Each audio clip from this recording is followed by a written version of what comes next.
This might seem like an unusual title, but I'll actually explain my title in a minute.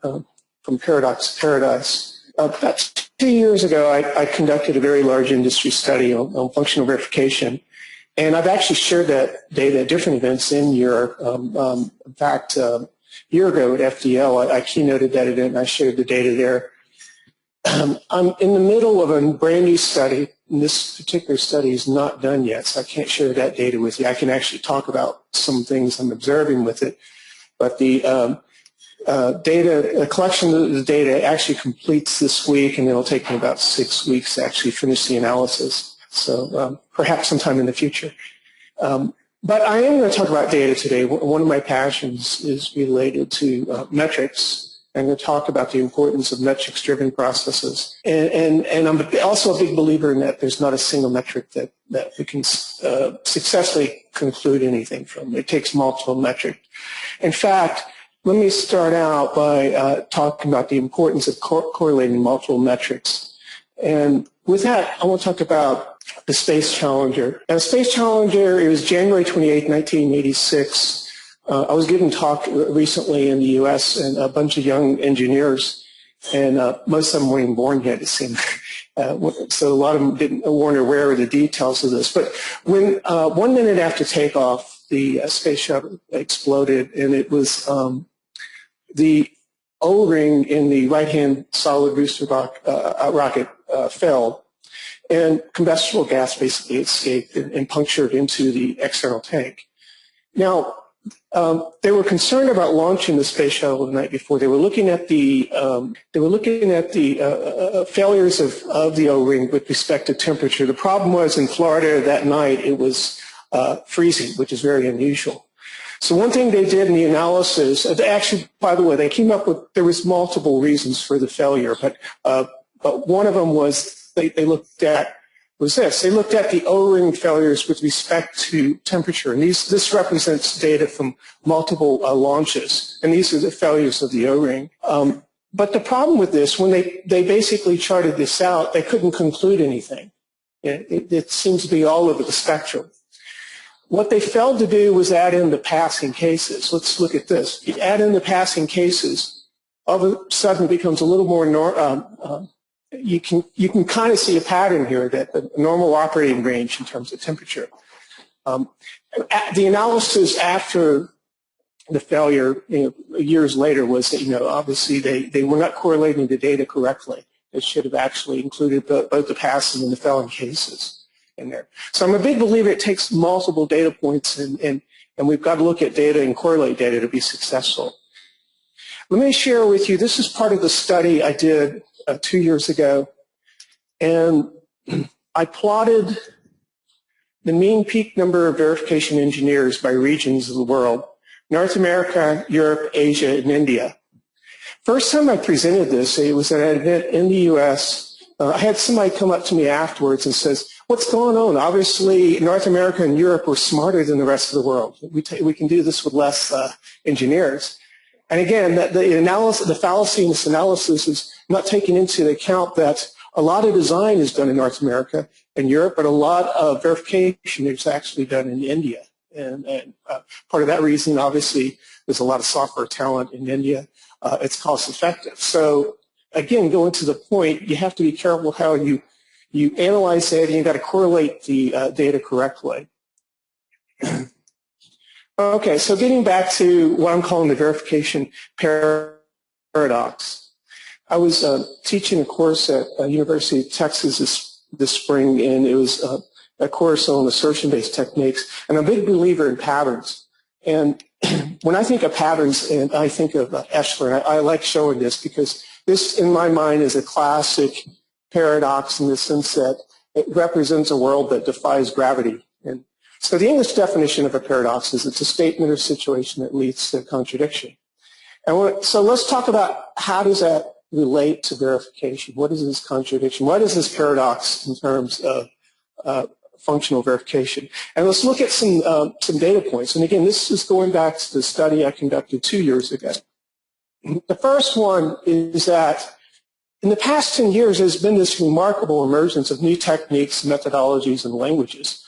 And the industry as a whole has been pretty open to adopting these type of techniques.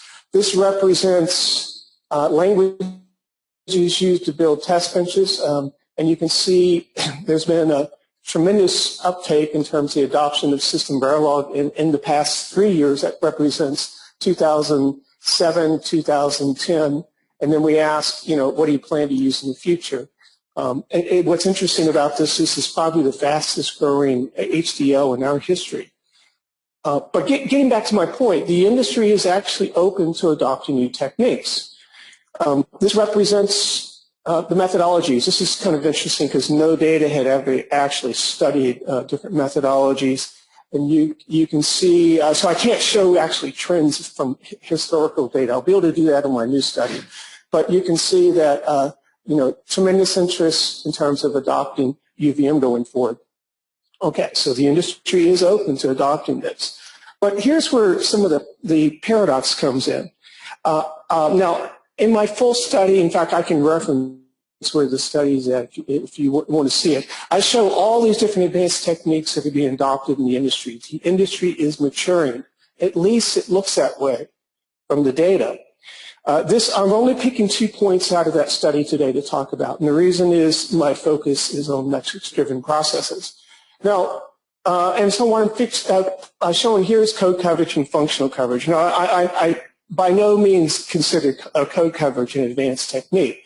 And in fact, I was surprised in 2007 when only 48% of the industry had adopted it. But you can see there is increase in adoption of these techniques between 2007 and 2010. But you have to be careful how you interpret this data because adoption can be ad hoc adoption or effective adoption.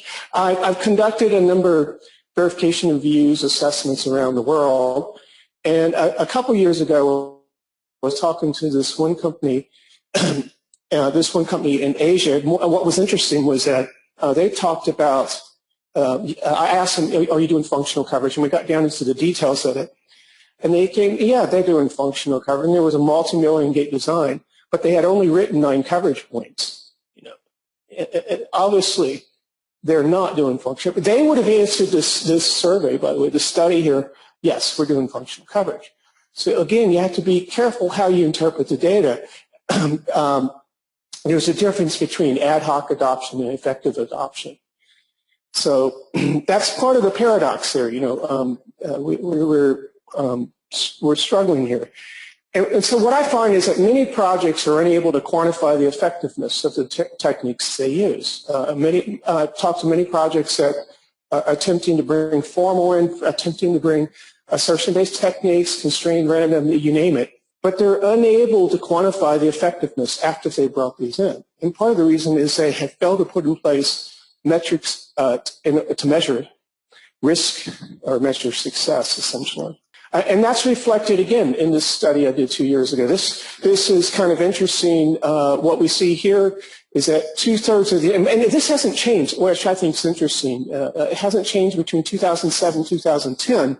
2/3 of the industry is behind schedule and 1/3 of the industry lies consistently. But So again, we see the industry maturing in terms of adopting its techniques, but it's not necessarily reflected in the data. Here's the data in terms of first silicon success. And we see in the order of about 30%. This is 2004. By the way, this is the Colette study. The famous Colette studies were conducted 2002 and 2004. When I put my studies together, I followed exactly the Colette studies where I could. I had, times have changed, technologies changed, but I was very careful about the wording to have the wording exactly like the Colette studies. And the reason that I wanted the same error in terms of interpretation, it reflected between these studies, so I could actually show these studies together.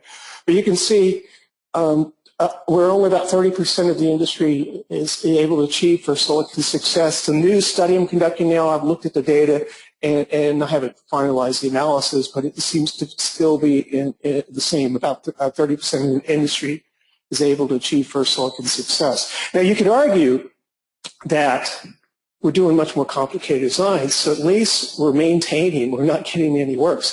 Perhaps you could say, The advanced techniques are at least enabling us to keep consistent in terms of not necessarily great results. So getting back to this verification paradox. There was a study was conducted at Cisco Momentum Research Group. This was actually, they do it on a number of studies. This was conducted in 2004, 2005 timeframe. And they were looking at projects in terms of improving productivity. And what they found were that projects that focused on tools first, put processes in place, quite often ad hoc processes, ended up increasing costs and did not achieve their goal in terms of improving productivity. While projects that focus on the process first and then put the tools in place actually were able to achieve productivity and reduce costs.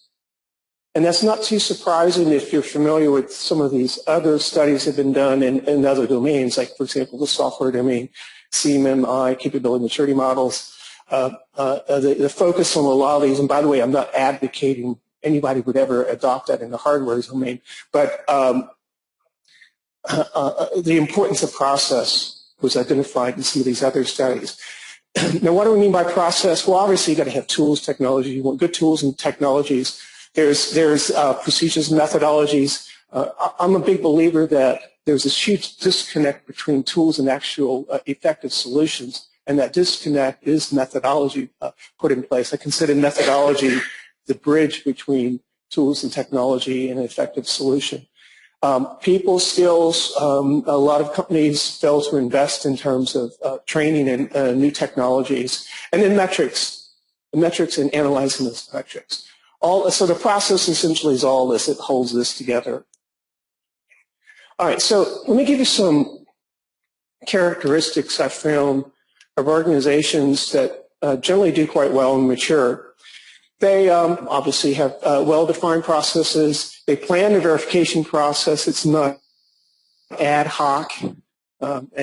You'd be surprised the number of companies around the world that their verification planning process is extremely ad hoc. In fact, one of the failures I see in a lot of organizations that attempt to adopt formal techniques is that they go into formal, very ad hoc. You know, we don't go into simulation without a test plan. You have to go into formal without a test plan and just grab some assertions and try to prove it. Again, non-systematic. And anyway, so a lot of mature organizations do plan all aspects of the functional verification. Their projects become predictable. Part of that's because metrics they have in place to measure, identify problems, and then they can use those metrics and historical trends to determine the cost and the effort required in future projects. They deliver high quality and get metrics as a key. Now, characteristics of suboptimal organizations, and by the way, I use the word suboptimal here. I've given a number of talks in Japan. I learned a long time ago you can't say the word bad in Japan. It's offensive. So normally I would say characteristics of bad organizations, but to be polite, I'll go suboptimal organizations. They tend to think of tools and not processes. Again, I've seen many companies trying to adopt some advanced technique. I pick on formal, but they'll go out and buy a tool, try it, and then put it on a shelf. And that's because they fail to put in place the expertise, the processes to effectively use these tools and technologies. They lack a good planning process. They don't have metrics, on and on and on. Main thing is that they're able to deliver quality, schedule, and they have productivity concerns. So, as I said, many projects are unable to quantify the effectiveness of their processes.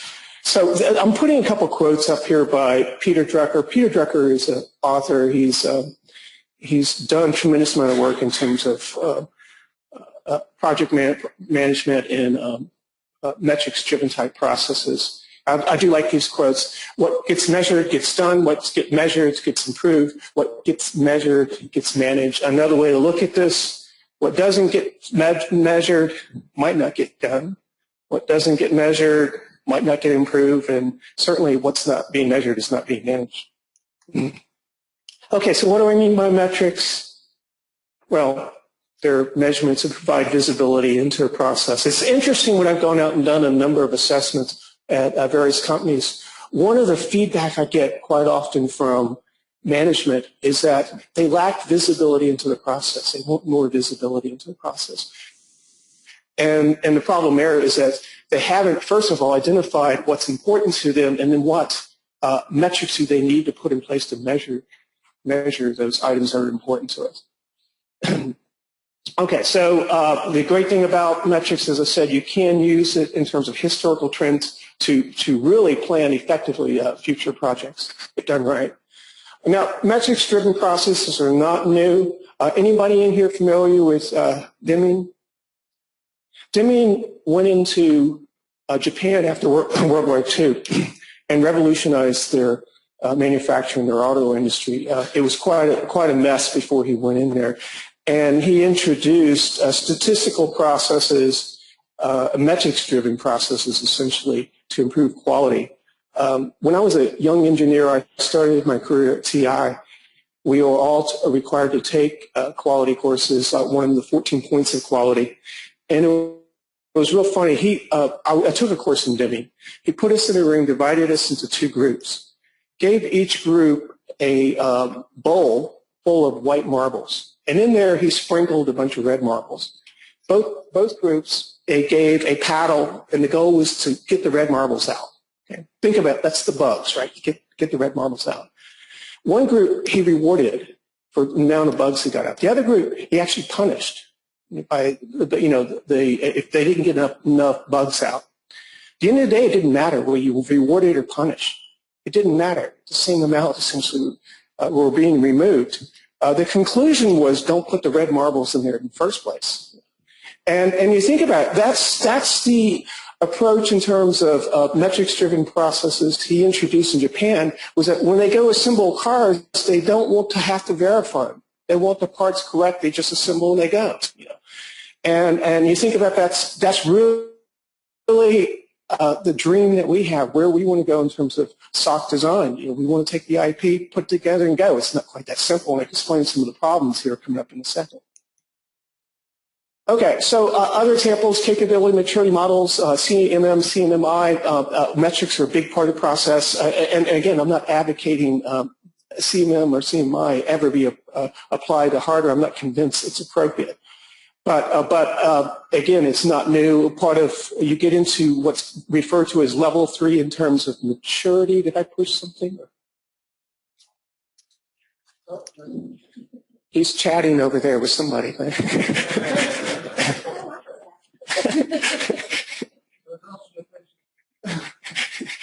Okay. I thought they were ordering lunch or something. But metrics are actually introduced in our organizations, what they refer to as level 3. They're actually used to quantitatively manage when you get to what's referred to as a level 4 maturity, and then they're used to optimize future process. So again, metrics are not new here. And I am stuck.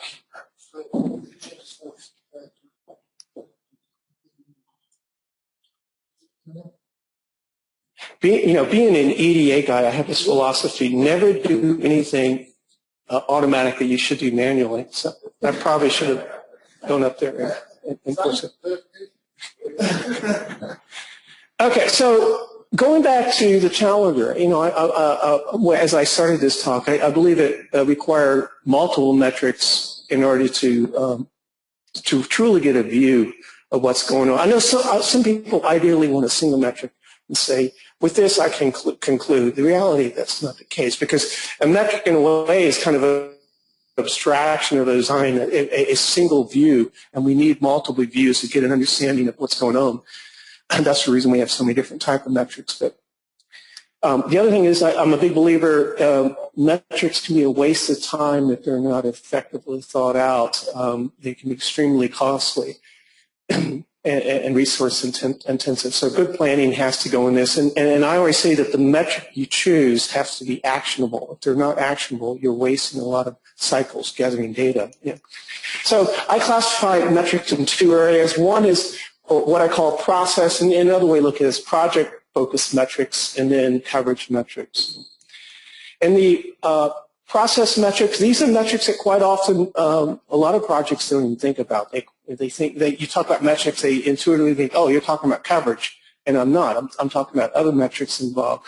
And I'm just giving you what I call a laundry list. I would not advocate you go out and implement these. Again, they have to be actionable. They have to be important to you. But just let me give you some examples here. Code stability, this is an interesting one where you're tracking essentially the change in the design. It can be very useful when you get down towards the end of a project and you see the change occurring like this. All of a sudden you think, wait a minute, we might have a problem. Verification effectiveness. This is one that's not often tracked, and I think it should be more tracked more, and that's when you identify a bug, there's a couple things you want to do. You want to essentially log the technique that identified it, particularly in the simulation environment when you have multiple checkers involved. Some interesting questions at the end or during the project you want to ask is, why aren't some checkers finding bugs? Is there a bug in the checker? Or the checker's not effective? Or it might be that there's actually no bugs there. But you can actually ask these questions if you're looking at it. What stimulus found the bug? That actually can be useful in terms of putting together effective regressions. Other examples, project productivity, that's the effort it was required, obviously, to create not only RTL, but actually the test bench itself. Or in a formal environment, the type constraints logged to the complexity and style of design. You can use these in terms of planning future projects. Code maturity. As another example, this is the classic ones of the bug trends. One of my favorite is actually bug density, and this is the number of bugs for 1,000 lines of code.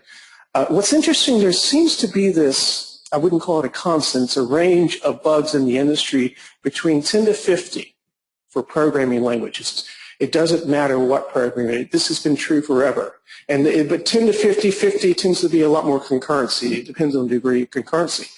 I actually know a manager in Austin that actually tracks this. And he's concerned when, as he looks at his engineers, if it's outside of that range. If something's much higher, he wants to know, why? What's going on? Do we have the right resources on it? Do I need to put more resources to head this off? I've been getting a lot of bugs per 1,000 line of code. The other, if there's too few, he wants to know, are we effectively testing this? So he's able to ask these type of interesting questions. Verification performance, probably that's important is as you go along, if you've checked in a block and all of a sudden the timing's going out of whack, you can address those type problems sooner than having to wait and address them later as it starts creeping. Okay, there's a company in the Bay Area that I'm on their technical advisory board, and I'm sharing some data here without saying who they are. This particular company, they actually track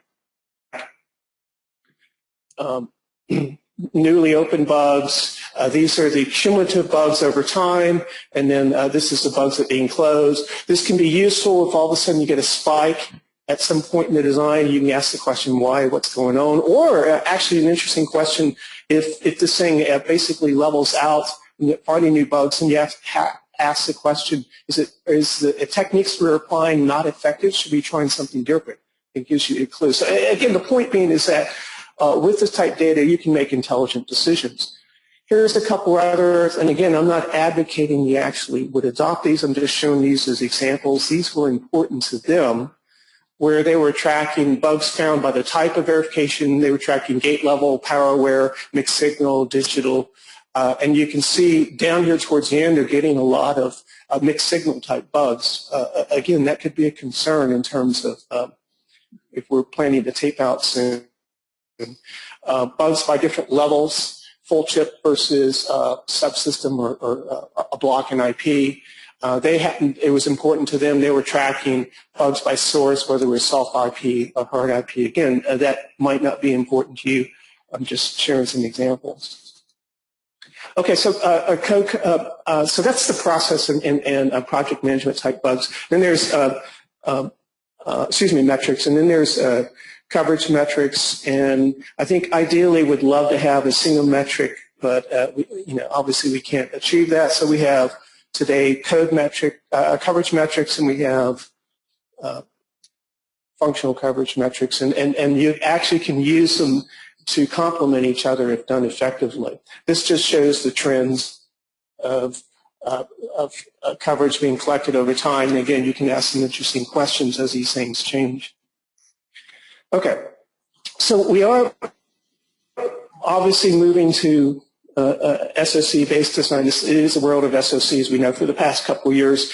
It's reflected in this data. This is from 2007 to 2010. You can see a downward trend in terms of new IP, essentially, that's being developed, and then the trend in terms of reuse that's going on. This represents internal IP here, and this represents purchase IP. So only it's less than 30%, and this is as of 2007, continues to decrease, of new code is actually being written. So now this brings up some new and interesting challenges. In the past, quite often we only had to concern ourselves with verifying the IPs and kind of put them together and go. A minimal amount of effort at the SoC integration level. If you go back 5 or 6 years ago, but that began to change as you start the occurrence of shared resources between them. And today it's become quite problematic in terms of these. You can view this as an interacting state machine where we've got a processor, some sort of cache, and some sort of memory. Obviously, you no longer can verify this at purely IP and just put it together. There's the whole system aspect that's required, and this is just one example. The point being is that we are basically what I refer to as running out of gas as simulation at the SoC integration level. And that's why we see such an emergence in the adoption of FPGA prototyping as well as emulation, because you've got to view this from a system perspective, which involves software. We've got many aspects that's involved in this now. New metrics, by the way, will be required. In fact, traditional functional coverage metrics start to fall apart in this domain, so new metrics are required here. This is an area that we actually are actively researching in terms of new ways of thinking about metrics at the system level. Okay, so getting back to this, from paradox to paradise. So I see a couple problems in the industry, and we saw this rapid adoption, what perceived adoption of advanced techniques. But you go out and talk to many people in the industry, and I basically classify as two types. One, consider this, a lot of techniques we've introduced, it requires a rocket scientist.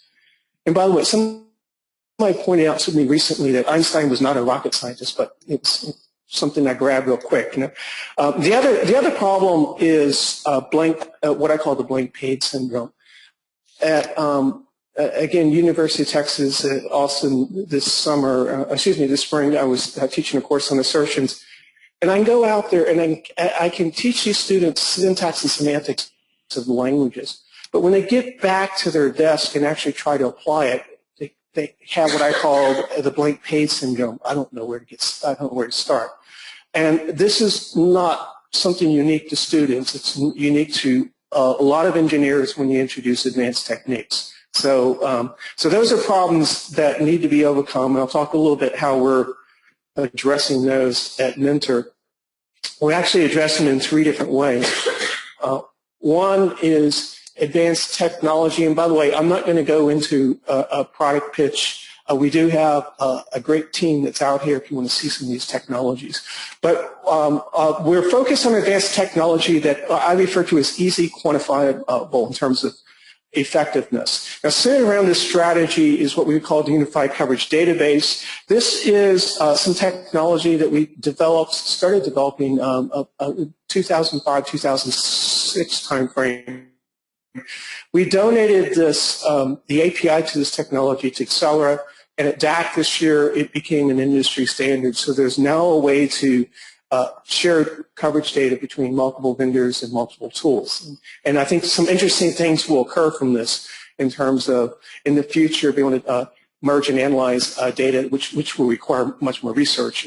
But nonetheless, in terms of formal techniques, emulation, simulation, et cetera, we can do that today, but the question is making sense of that in the future. But with this unified coverage database, it enables us to create a lot of other solutions around that. The other aspect of addressing this paradox of paradise, this methodology, how many people in here are using UVM? So we got a couple. UVM is actually an interesting standard in the sense that no other standard that I'm aware of is code actually delivered with that standard. Somebody has to write that code. And we have a whole team at Mentor that's actually involved, that's dedicated, has developed a significant amount of that code if you go and you download this today. So they're focused on methodology.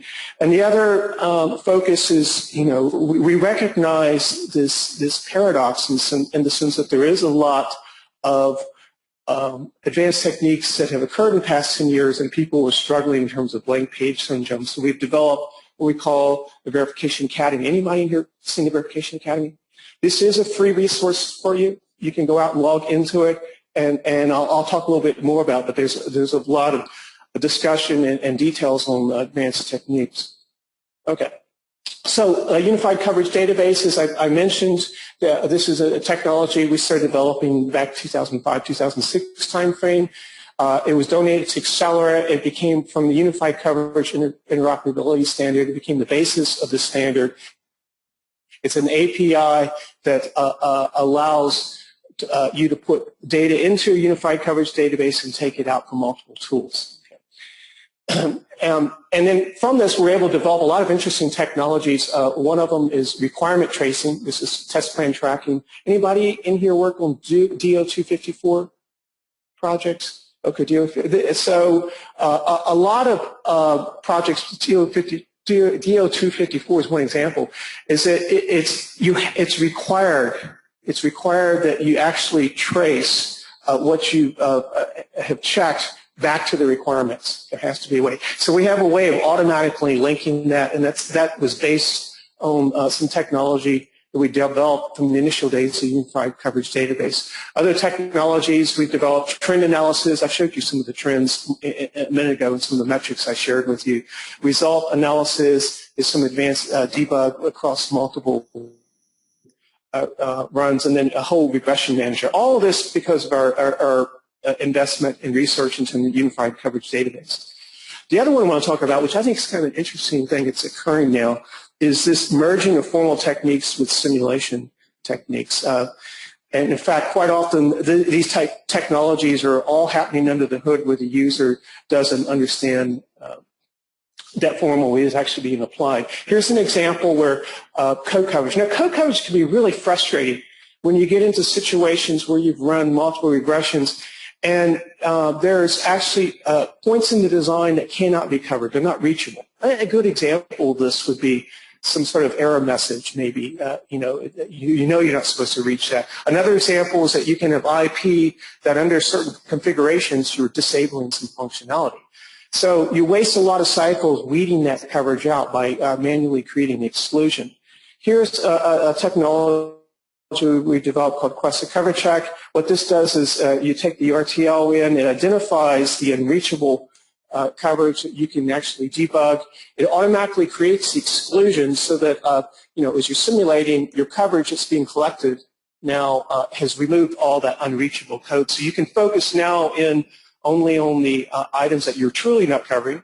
But the other cool thing it can do with this technology, it can be fed back into the tool, and it will identify waveforms essentially and say, here's how you can go reach this coverage, give you a clue how to reach this coverage. Again, the point being is this merging of formal and simulation techniques, which I think is kind of interesting.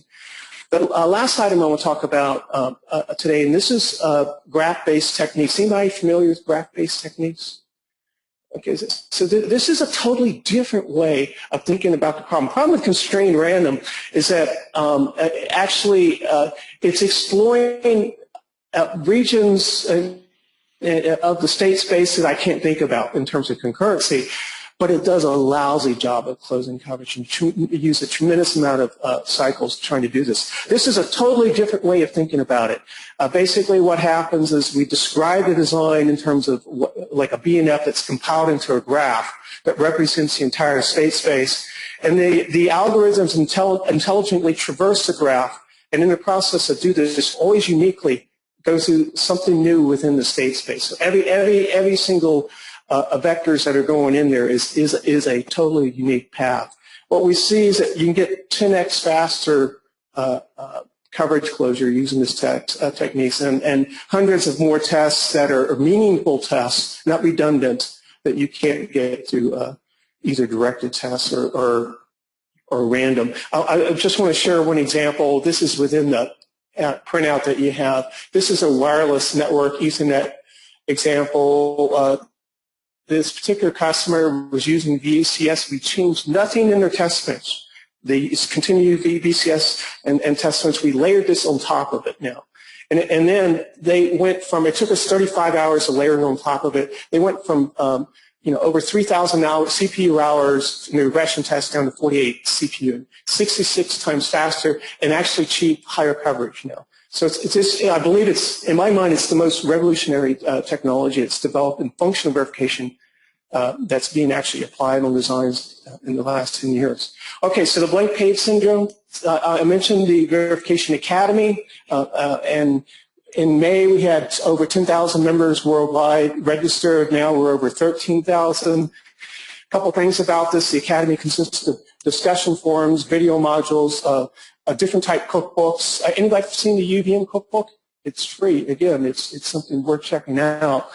And then we have these pre-recorded video modules on many different advanced techniques. Again, these are not marketing presentations. These are technology and methodology-focused discussions. This is the URL to it. Monday, we just announced a brand new cookbook, and I'm kind of excited about this. This is one we've been working on for a little over a year. I've gone in and talked to many customers and say, we're struggling. We don't know how to write functional coverage models. That's a big problem for us. So we've actually put together a systematic process and recommended a set of steps to do this. And again, we've released this. We had a press release on this on Monday, so this is brand new. So we have the UVM cookbook out there now and the coverage cookbook. So let me wrap up. What we're seeing is, again, I've made a claim, remarkable emergence of advanced techniques, methodology, and languages in the past 10 years. Recent industry studies, have supported this, but we see this disconnect between ad hoc and effective adoption of this technique. And industries failing to actually be able to quantify the effectiveness. That's why I believe a metrics-driven process are important going forward. And this is certainly the center of our strategy.